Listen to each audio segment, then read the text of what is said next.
Monsieur le Président, Majesté, Mesdames et Messieurs les chefs d'État et de gouvernement, Mesdames et Messieurs les chefs de délégation, Monsieur le Secrétaire général, Mesdames et Messieurs, Monsieur le Président, permettez-moi, à l'entame de mon propos, de vous adresser mes vives félicitations pour votre brillante élection à la présidence de cette 75e session de l'Assemblée générale des Nations unies. J'y vois un témoignage éloquent du rayonnement de la diplomatie de votre pays et la traduction de sa haute considération par la communauté internationale. Je puis vous assurer du plein soutien du Gabon tout au long de votre mandat.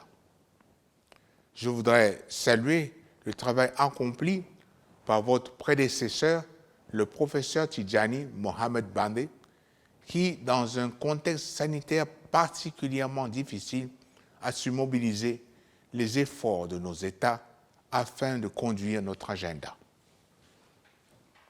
J'exprime également toute mon appréciation au secrétaire général, M. Antonio Guterres, pour l'ampleur du travail réalisé dans le renforcement de l'efficacité de notre organisation, pour son engagement à mettre en œuvre les courageuses réformes structurelles que l'ONU a amorcées.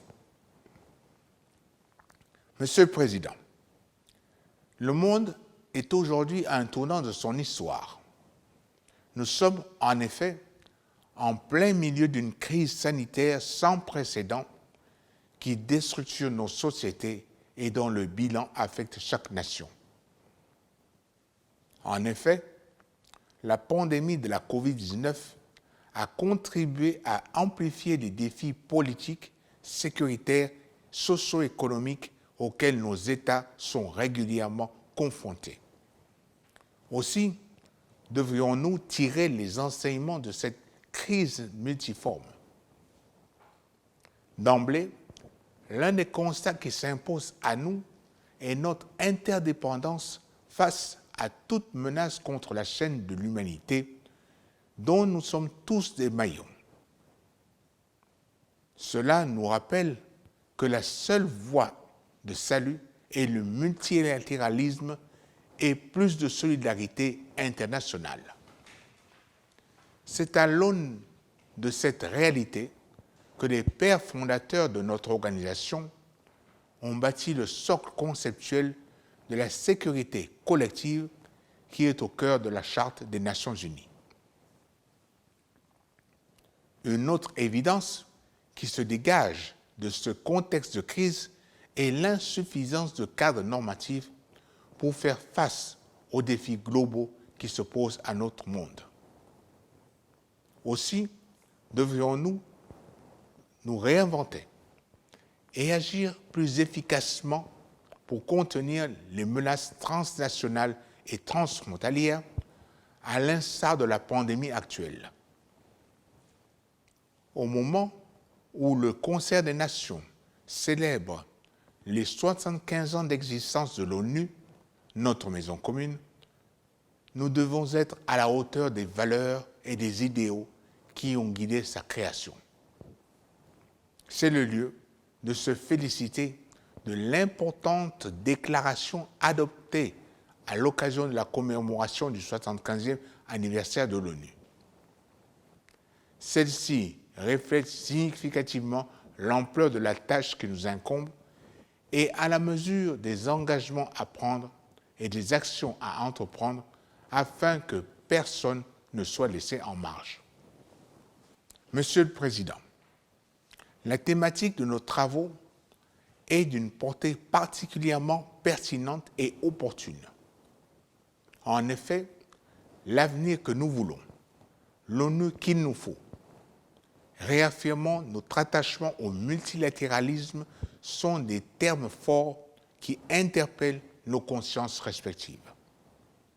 En effet, les nations prises individuellement ne sauraient se mettre à l'abri du dérèglement climatique, des tensions liées à la concurrence des échanges commerciaux, à la montée des inégalités, à la multiplication des attentats terroristes et des actes de criminalité transnationale.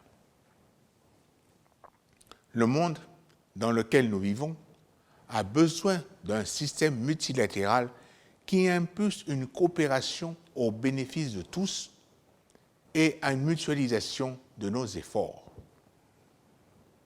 À cet égard, la réforme du Conseil de sécurité de l'ONU, qui intègre une représentation équitable en son sein et une amélioration de ses méthodes de travail, se révèle comme une nécessité, voire une exigence. Le Gabon, par ma voix, reste fondamentalement attaché à la position commune africaine telle qu'exprimée par le consensus des Nations et la déclaration de Sirte. Parallèlement à plus de solidarité internationale et à la réforme attendue du Conseil de sécurité de l'ONU, la revitalisation des travaux de l'Assemblée générale ainsi que la réforme du Conseil économique et social de l'ONU doivent également être menées en vue d'impulser une dynamique nouvelle à notre organisation. Monsieur le Président, les Nations unies qu'il nous faut sont également tributaires d'une redéfinition des missions assignées aux institutions de Bretton Woods, ainsi afin d'en faire de véritables moteurs du développement et de la croissance mondiale. Ces réformes sont indispensables à l'émergence d'un ordre international plus juste, prônant au mieux les intérêts de tous, car elles impactent la réalisation de plusieurs objectifs de développement durable à l'horizon 2030, y compris la réponse aux légitimes aspirations des peuples africains contenues dans l'agenda 2063. Monsieur le Président, les Nations unies ont tout naturellement vocation à être une réponse des peuples face aux menaces à leurs aspirations de dignité, de paix et de prospérité. Les Nations unies doivent être ainsi la réponse de l'humanité contre la fatalité et l'injustice. L'exigence d'action pour un système multilatéral plus juste et plus équitable a pour corollaire la nécessaire stabilisation des coûts des matières premières qui sont soumises à une spéculation excessive.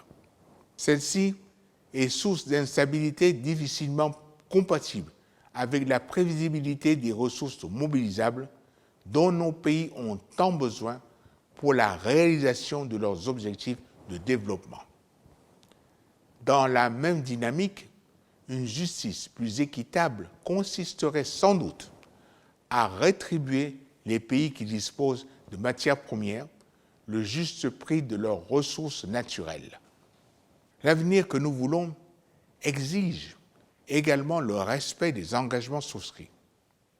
C'est le lieu, pour moi, de rappeler l'urgence, de concrétiser ces engagements pris en faveur des pays en développement, que ce soit en matière de transfert de technologies propres et d'amélioration de l'accès des peuples à l'énergie renouvelable. Il s'agit pour nous d'accélérer leur passage d'une industrie traditionnelle à consonance polluante à une industrie décarbonée, respectueuse de l'environnement. Pour le Gabon, celui-ci repose résolument sur un socle constitué de 3 piliers: l'amélioration du cadre de vie, la mise en œuvre des projets d'adaptation au changement climatique et la préservation de la biodiversité. Monsieur le Président, tout développement ne saurait être durable sans paix, ni sécurité sans stabilité. Malheureusement, ces fondamentaux continuent à être mis à mal dans plusieurs régions du monde. Les attaques terroristes récurrentes nous révèlent qu'aucune nation n'est à l'abri de cette menace, pour laquelle notre réponse doit être fondée sur une franche coopération à l'échelle locale, nationale, régionale et globale. Bien évidemment, le Gabon, par ma voix, solidaire de la communauté internationale, condamne le terrorisme sous toutes ses formes et manifestations et apporte son soutien aux pays et aux peuples qui en sont victimes. Monsieur le Président, le prix de l'instabilité conjugué aux effets du terrorisme, des foyers de tension et des déstabilisations multiformes est particulièrement lourd pour de nombreux pays africains.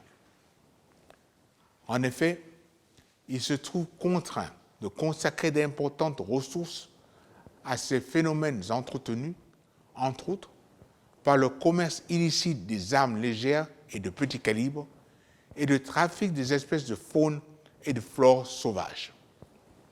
Il est évident pour moi que dans le combat contre ces sources d'instabilité et de fragilité dans plusieurs régions de notre continent, une approche globale et solidaire s'impose, car toute menace contre une nation constitue tout naturellement une menace contre tous.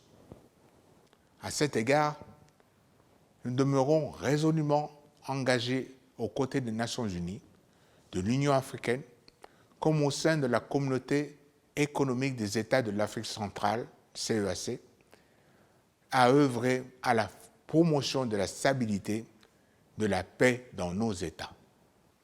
Monsieur le Président, au plan régional, j'ai reçu de mes pairs le mandat de conduire la réforme institutionnelle de la CEAC en vue de rendre notre communauté plus efficiente afin qu'elle révèle les défis pour lesquels elle a été créée, notamment ceux relatifs à l'intégration des régionales et au développement. Le 28 juillet 2020, la conférence des chefs d'État et de gouvernement de la CEAC a adopté une nouvelle nomenclature organique, plus dynamique et plus opérationnelle, en vue de répondre aux défis majeurs de l'heure, notamment la paix, la sécurité et le développement. À cet effet, le traité révisé de la CEAC est entré en vigueur le 28 août 2020 et la commission de la CEAC, nouvel organe exécutif de notre organisation communautaire, a été mise en place le 31 août 2020 à l'issue de la prestation de serment de l'ensemble de ses membres. Lors de son 17e sommet ordinaire, la CEAC a également procédé à l'adoption d'un plan d'action communautaire pour la mise en œuvre de la résolution 1325 des Nations Unies, de la stratégie communautaire en matière de riposte à la COVID-19. Elle a aussi procédé à l'harmonisation des règles relatives aux télécommunications, aux technologies de l'information et de la communication, à la cybersécurité et à l'interconnexion transfrontalière. Monsieur le Président, au plan national, le Gabon, à l'instar de nombreux pays, a subi l'impact de la baisse drastique des cours des matières premières, accentuée par les effets de la pandémie de la COVID-19. Une situation qui a conduit au ralentissement de son activité économique. Dans ce contexte, mon pays a poursuivi les réformes engagées pour résorber les déséquilibres à travers des mesures de relance qui consacrent l'ajustement budgétaire, le développement des infrastructures et la promotion du secteur privé comme levier de la diversification et de la transformation de notre économie. Aujourd'hui, nous pouvons nous réjouir des signaux encourageants qui se dégagent de la mise en œuvre de notre plan de relance de l'économie. En effet, grâce au retour de la croissance impulsée par ces réformes, le Gabon retrouve progressivement des marges de manœuvre. Celles-ci sont nécessaires au financement des investissements les plus urgents, notamment en matière de santé, d'éducation, de formation, d'emploi et d'infrastructures. Monsieur le Président, L'inclusion est une préoccupation majeure dans l'orientation politique de mon pays. C'est toute la portée du programme politique pour l'égalité des chances que j'impulse en faveur d'un développement plus juste et plus équitable, revalorisant les femmes, les jeunes, les personnes les plus vulnérables, afin que personne ne soit laissé en marge du développement de mon pays. C'est dans cet élan qu'il m'a été donné de nommer récemment une femme aux fonctions de Premier ministre, chef du gouvernement. Ainsi, 3 dames de grande valeur, parmi de nombreuses femmes de qualité, occupent désormais de très hautes fonctions au sommet de l'État. C'est notamment le cas à la Cour constitutionnelle, au Sénat, ainsi qu'à la primature. Elles sont d'un apport inestimable à la consolidation de nos acquis démocratiques et notre marche vers le peuple. Monsieur le Président, l'avenir que nous voulons et l'ONU qu'il nous faut resteront des vœux pieux tant que de nombreux peuples et des êtres humains demeureront en proie au fardeau des sanctions iniques et souvent injustes. Je voudrais, à cet égard, réitérer l'appel solennel pour la levée totale de l'embargo qui frappe Cuba depuis plusieurs décennies pour permettre à ce pays de réaliser les objectifs de développement durable. Je ne saurais clore mon propos sans réaffirmer l'attachement du Gabon au multilatéralisme, seule voie dans notre légitime quête d'un avenir en confiance et dans notre ambition commune de bâtir une organisation qui fera face aux enjeux complexes du développement durable. En définitive, une organisation qui trouve les solutions appropriées et pérennes aux défis et menaces qui se posent à l'humanité. Je vous remercie.